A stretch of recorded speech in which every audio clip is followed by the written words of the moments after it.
Sebelum saya menyampaikan firman Tuhan, saya ucapkan selamat Paskah. Selamat memperingati akan kematian Tuhan Yesus Kristus. Luar biasa, saudara.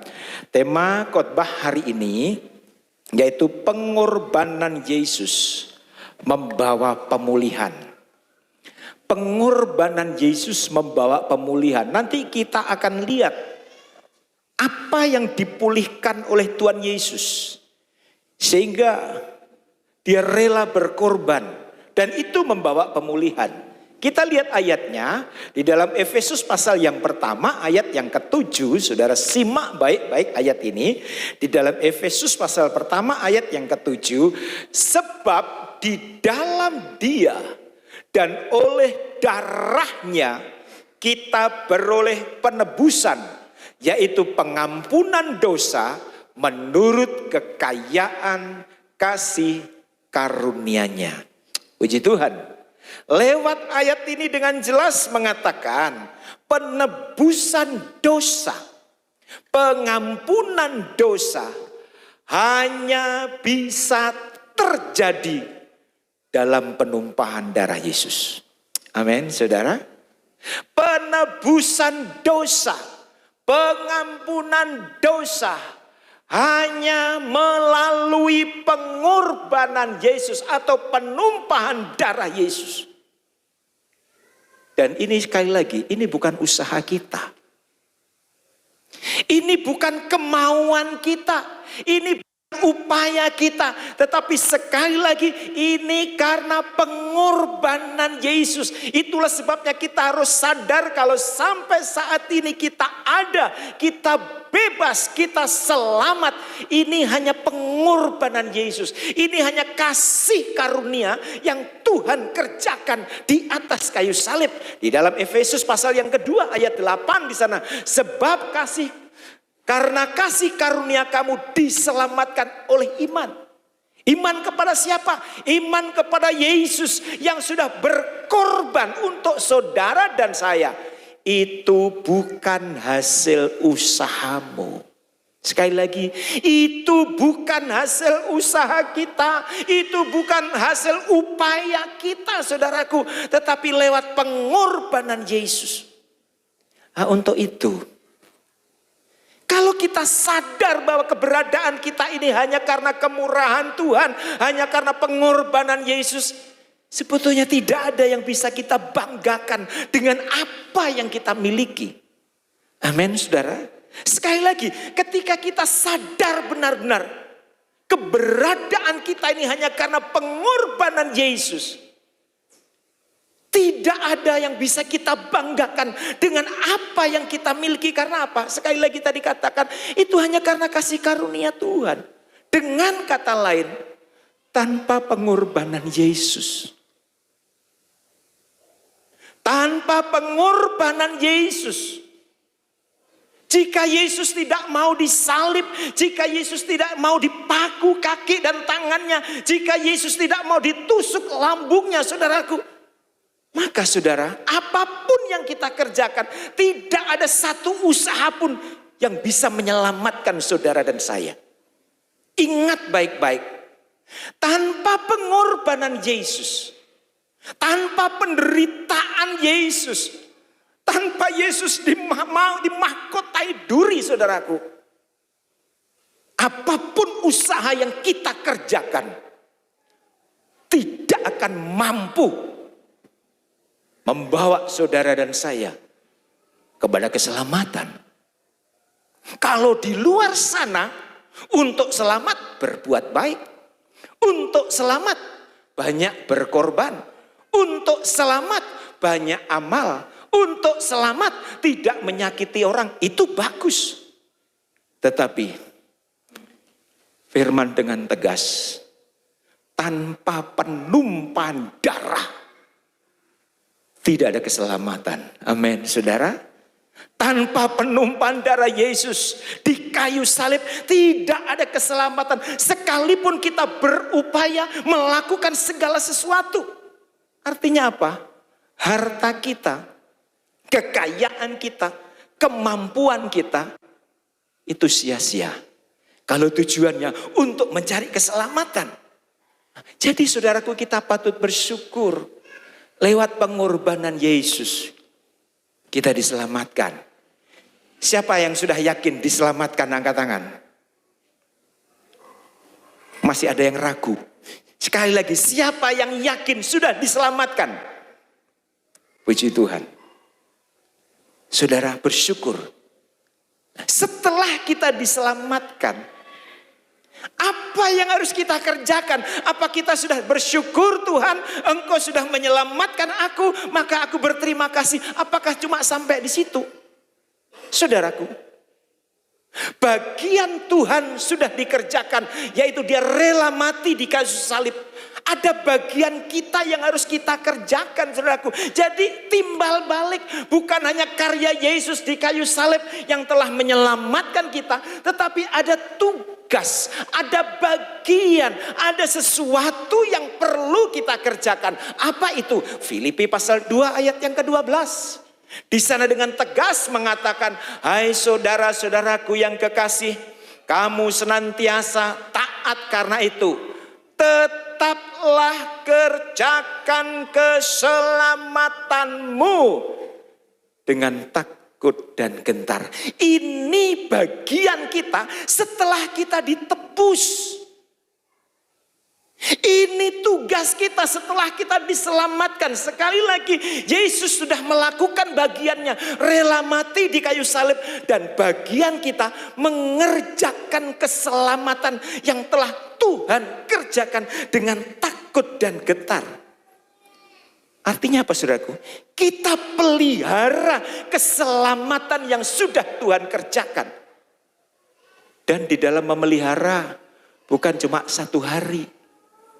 Di dalam memelihara bukan cuma 1 minggu. Di dalam memelihara keselamatan bukan saat Paskah seperti ini, atau nanti Natal baru kita muncul. Tetapi memelihara keselamatan itu sampai akhir hidup kita. Amin, saudara.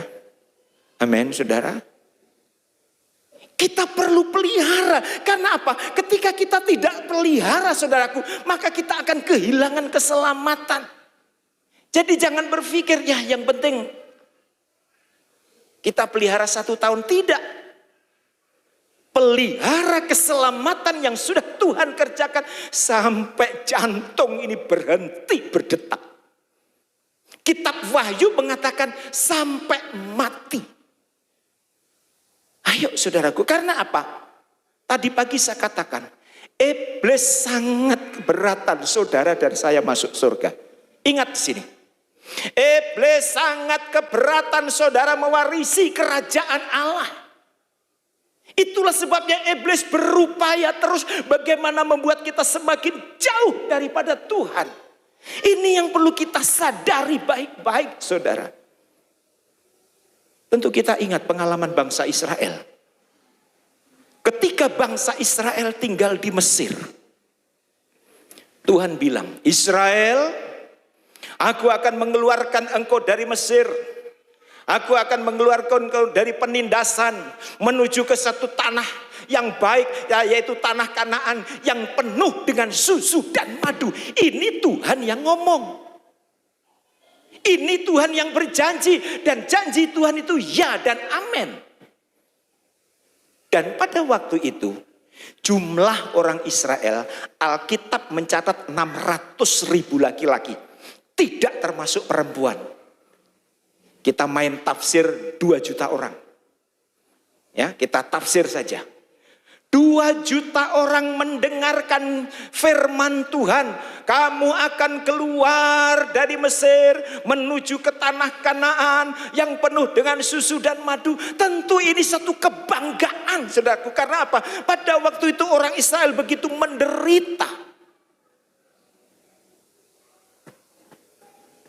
Tetapi faktanya, apakah 2 juta orang yang mendengar suara Tuhan langsung, yang mendengar janji Tuhan masuk ke tanah Kanaan?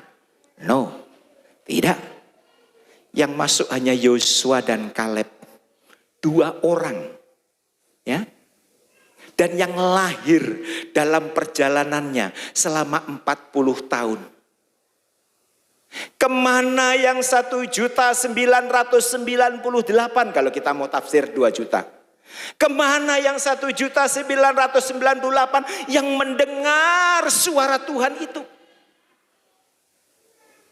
Jawabannya apa? Tidak memelihara keselamatan. Tidak mengerjakan keselamatan dengan takut dan gentar.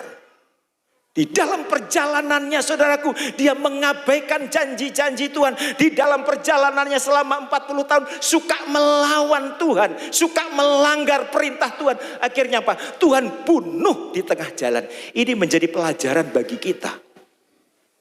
Jadi saudaraku, setelah kita ditebus oleh darah Yesus, lewat kematiannya di kayu salib yang hari ini kita peringati, kematian Yesus, mari bagian kita mengerjakan keselamatan yang telah Tuhan kerjakan dengan takut dan gentar. Amin, saudara. Berikan kemuliaan oleh Tuhan Yesus. Jadi kita kerjakan keselamatan itu dengan takut dan gentar. Bagaimana caranya? Tadi pagi saya katakan menentang dosa. Wah, ini salah satu mengerjakan keselamatan dengan takut dan gentar, yaitu menentang dosa, melawan dosa. Ini satu pekerjaan yang berat, saudaraku. Melawan keinginan daging, wow, ini lebih berat lagi. Itu yang pertama. Dan yang kedua, mau ikut pimpinan Roh Kudus dalam hati. Wah, ini.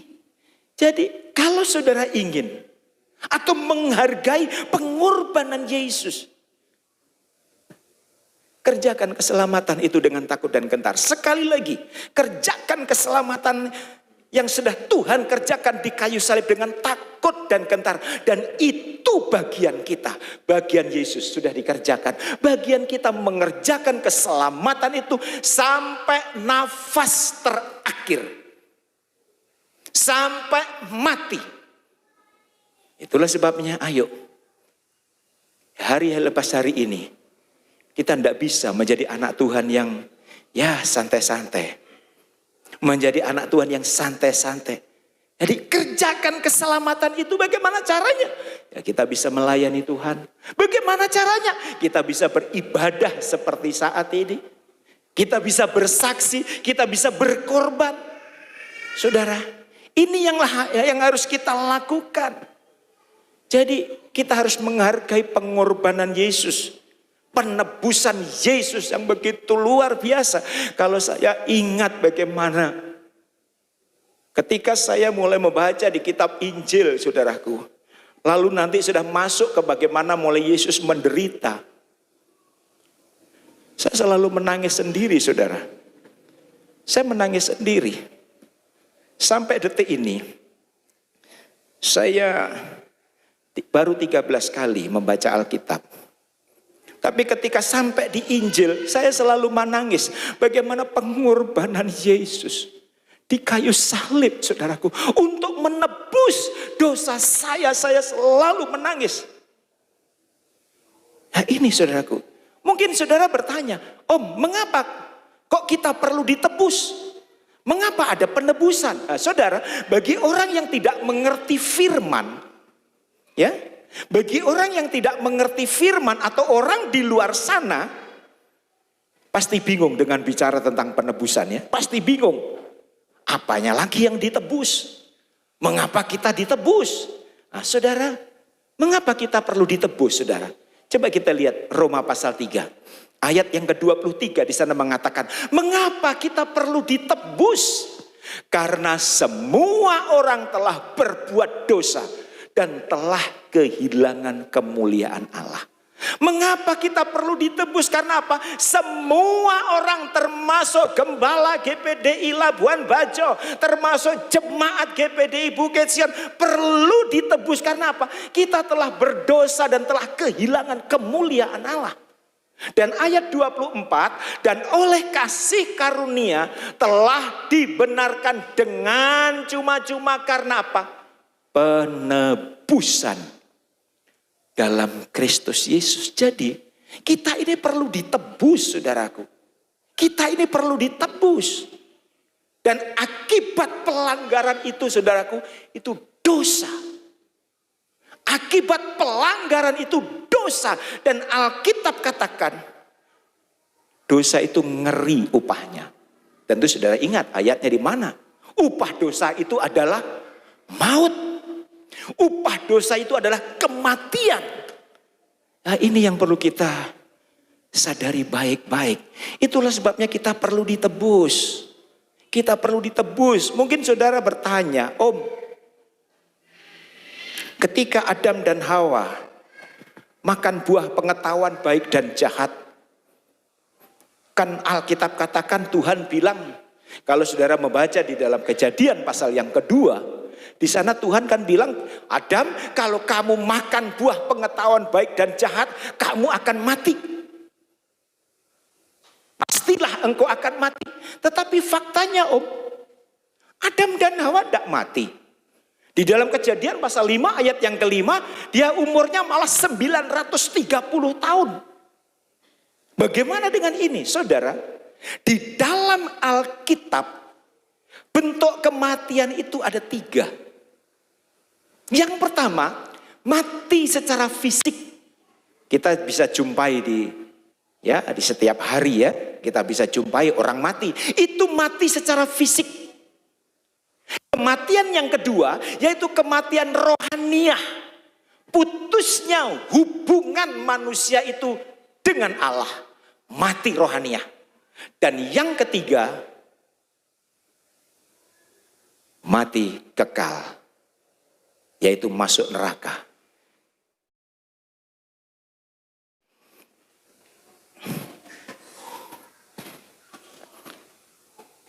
Ini bentuk kematian, saudaraku, ada 3. Sedangkan Adam, dia mati secara jasmani. Karena apa? Tuhan bilang, hari ini kalau engkau makan buah pengetahuan baik dan jahat, hari ini engkau mati. Saudara harus tahu, di dalam 2 Petrus, di sana saya akan baca, akan tetapi saudara-saudaraku yang kekasih, yang satu ini tidak boleh kamu lupakan, yaitu bahwa di hadapan Tuhan satu hari sama seperti 1000 tahun, dan 1000 tahun sama seperti 1 hari. Artinya apa? Ketika Tuhan bilang sama Adam, hari ini engkau akan mati, itulah sebabnya umur Adam tidak sampai 1 harinya Tuhan, yaitu 930 tahun. Jadi Adam mati secara fisik, umurnya tidak sampai 1 harinya tahun. Walaupun dia berumur 930 tahun. Tetapi di mata Tuhan hari itu dia mati. Karena tidak sampai 1 harinya Tuhan. Dan yang kedua, Adam mati secara rohaniah.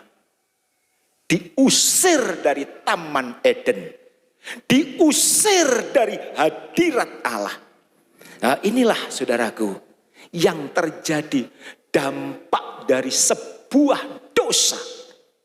Dampak akibat dari sebuah dosa. Kita akan putus, hubungan kita dengan Tuhan akan putus. Kita tidak mengalami hadirat Tuhan. Coba saja ketika saudara baru melakukan satu pelanggaran. Coba ketika saudara baru melakukan satu dosa. Lalu saudara berdoa kepada Tuhan. Rasanya doa itu kering. Ketika kita menyembah, paling penyembahan kita cuma sampai di plafon. Karena apa? Dosa. Dosalah yang membuat kita tidak memiliki hubungan lagi dengan Tuhan. Dan itu perlu penebusan. Amin, saudara. Itu perlu penebusan. Harganya bukan emas. Untuk menebus harganya bukan emas. Harganya bukan perak, saudaraku. Dengan perak, tetapi dengan darah Yesus sendiri. Nah, ini yang perlu kita sadari, saudaraku. Ini yang harus kita sadari. Ya, untuk itu, mari hargai pengorbanan Yesus. Hargai, nanti saya akan tayangkan satu video, saudaraku. Bagaimana ngerinya penderitaan Tuhan Yesus. Ngerinya penderitaan Tuhan Yesus. Dan di dalam Alkitab, saudaraku, dosa di dalam Alkitab itu dikatakan hutang, ya. Dikatakan surat hutang di dalam Alkitab. Dan itu hanya bisa dilunasi. Itu hanya bisa ditebus di kayu salib. Kolose pasal yang kedua, ayat yang ke-14. Dengan menghapuskan surat hutang. Jadi, ketika kita melakukan satu pelanggaran, ketika kita melakukan satu dosa, saudaraku, itu tanpa kita sadari kita sementara berhutang. Dan hutang itu hanya bisa dilunasi di kayu salib. Hutang itu bisa dilunasi dalam pengorbanan Tuhan Yesus Kristus. Ingat, penderitaan Yesus seperti yang sudah kita lihat. Bahkan mungkin film ini tidak sebanding dengan penderitaan aslinya. Saudaraku, mungkin jauh lebih parah. Ketika kita sadar bahwa Yesus rela melakukan semua itu karena menebus dosa-dosa saudara dan saya, maka kita akan belajar hidup menyenangkan hati Tuhan. Amin, saudara. Amin, saudara. Kalau kita sadar bagaimana Yesus menderita sedemikian menderita, lalu kita masih suka bermain-main, saudaraku. Ingat seperti saya katakan tadi, iblis sangat keberatan saudara masuk surga. Iblis berusaha menawarkan keindahan-keindahan dunia, kenikmatan-kenikmatan dunia. Agar apa? Kita tidak mewarisi kerajaan surga. Sementara Yesus sudah rela semua itu untuk membayar hutang. Kita ini sudah bukan milik kita. Kita ini sudah dibayar dan harganya lunas di kayu salib. Jangan mau lagi dipermainkan oleh kuasa kegelapan. Saya rindu di momen Paskah ini. Ada sesuatu yang dapat saudara bawa pulang. Bukan hanya sekedar menghadiri ibadah Paskah, lalu tidak ada sesuatu pun yang bisa merubah kehidupan kita. Itulah sebabnya tema khotbah hari ini, pengorbanan Yesus membawa pemulihan. Apa yang perlu dipulihkan? Mungkin di hari-hari ini imanmu sementara turun, terjal. Mungkin kesetiaanmu di hari-hari ini sementara turun. Izinkan di momen Paskah ini terjadi pemulihan. Amin, saudara. Amin, saudara. Izinkan di momen Paskah ini, saudaraku, terjadi pemulihan. Karena apa? Dosa kita telah dipakukan di kayu salib. Haleluya. Sudah jadi, saudara. Hutang dosa tidak bisa ditebus. Seperti saya katakan tadi. Hutang dosa itu tidak bisa ditebus dengan emas. Hutang dosa tidak bisa ditebus dengan perak. Artinya apa? Segala kekayaan yang kita miliki atau apapun yang kita miliki tidak cukup untuk menebus pelanggaran kita. Saya tekankan, segala kekayaan yang kita miliki, segala harta yang kita miliki, saya tegaskan, tidak cukup untuk menembus pelanggaran dan dosa kita. Ini yang perlu saudara dan saya sadari. Ayo, mulai saat ini kita mau mengambil komitmen Tuhan. Aku mau belajar menyenangkan hatimu. Aku mau belajar mentaati firman-Mu. Aku mau belajar hari lepas hari. Hidupku semakin baik. Karena apa? Sekali lagi, harta kita tidak bisa membawa kita, saudaraku, membayar hutang-hutang. Jadi saudaraku, camkan, hanya darah Yesuslah yang merupakan alat pembayaran yang sah di hadapan Tuhan untuk menebus dosa kita. Amin. Hanya darah Yesuslah yang di hadapan Allah adalah alat pembayaran yang sah untuk menebus pelanggaran kita, untuk menebus dosa-dosa kita. Bukan dengan emas, bukan dengan perak. Kalau saudara melihat di dalam 1 Petrus, di situ dikatakan, sebab kamu tahu bahwa kamu telah ditebus dari cara hidupmu yang sia-sia, yang kamu warisi dari nenek moyangmu, dari Adam, saudaraku. Bukan dengan barang yang fana, bukan dengan pula dengan emas atau perak, ayat 19, melainkan dengan darah Yesus yang mahal. Melainkan dengan darah yang mahal, yaitu darah Kristus. Jadi saudaraku, ini yang perlu saudara sadari. Ini yang perlu saudara mengerti. Itulah sebabnya hargai pengorbanan Yesus. Hargai pengorbanan Yesus. Dengan apa? Hidup semakin berkenan kepada Tuhan. Dengan apa? Hidup sesuai dengan firman Tuhan. Belajar, saudaraku. Ayo, dimanapun engkau ditempatkan, dimanapun engkau bekerja, entah di hotel, entah di proyek, entah di rumah sakit, dimanapun Tuhan tempatkan engkau, biarlah hidupmu memuliakan Tuhan. Amin. Hidupmu memuliakan nama Tuhan. Sering saya katakan dari mimbar ini, kita harus tampil beda dengan orang dunia. Sekali lagi, kita harus tampil beda dengan orang dunia. Walaupun kita masih hidup di dalam dunia, kita harus tampil beda. Minggu lalu saya katakan kita belajar dari ikan di laut. Walaupun sekitarnya asin, tetapi dia tidak asin. Mungkin di sekitar tempat kerjamu, orang-orang yang tidak berkenan kepada Tuhan. Tunjukkan identitasmu. Tunjukkan identitasmu. Bahwa engkau adalah anak Tuhan yang sudah ditebus oleh darah Yesus. Amin, saudara. Amin. Berikan kemuliaan untuk Tuhan kita Yesus Kristus. Tunjukkan kualitasmu. Tunjukkan identitasmu. Bahwa kita sudah ditebus oleh darah Yesus. Karena apa? Kalau kita sudah ditebus oleh darah Yesus, kita sudah diampuni oleh Tuhan, kita sudah dibayar dengan lunas, tetapi masih terus bermain-main dengan dosa. Ayat terakhir coba lihat, silakan pemain musik kita lihat. Sebab jika kita sengaja, perhatikan baik ayat ini. Jika kita sengaja berbuat dosa sesudah memperoleh pengetahuan tentang kebenaran. Apa itu? Pengorbanan Yesus di kayu salib. Maka tidak ada lagi korban untuk menghapus dosa itu. Tidak ada lagi korban untuk menghapus dosa itu.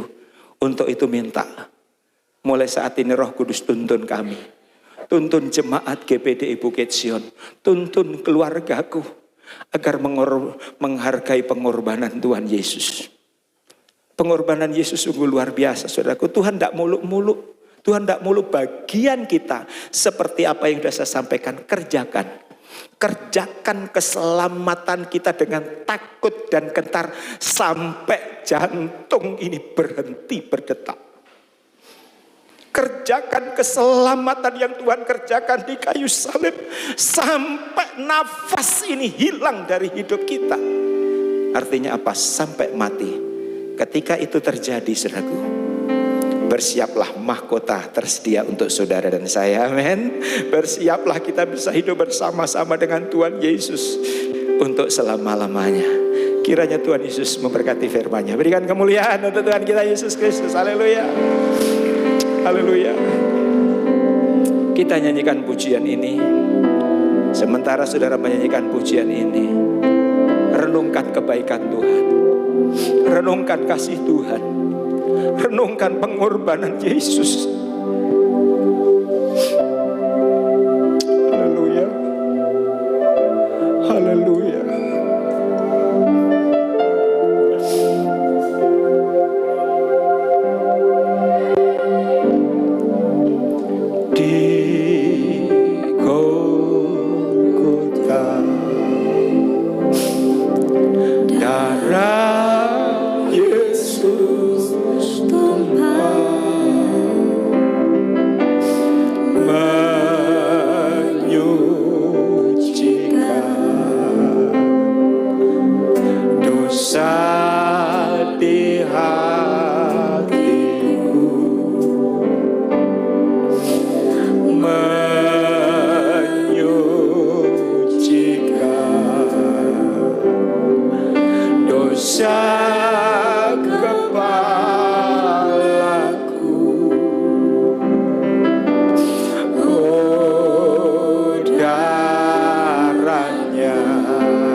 Semua bagi diri.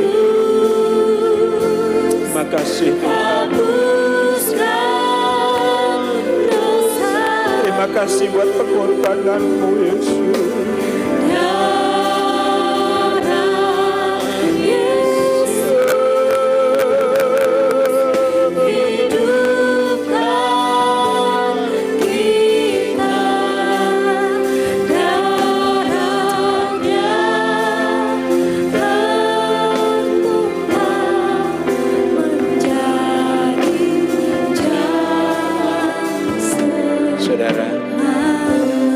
Tunduk diri sebentar.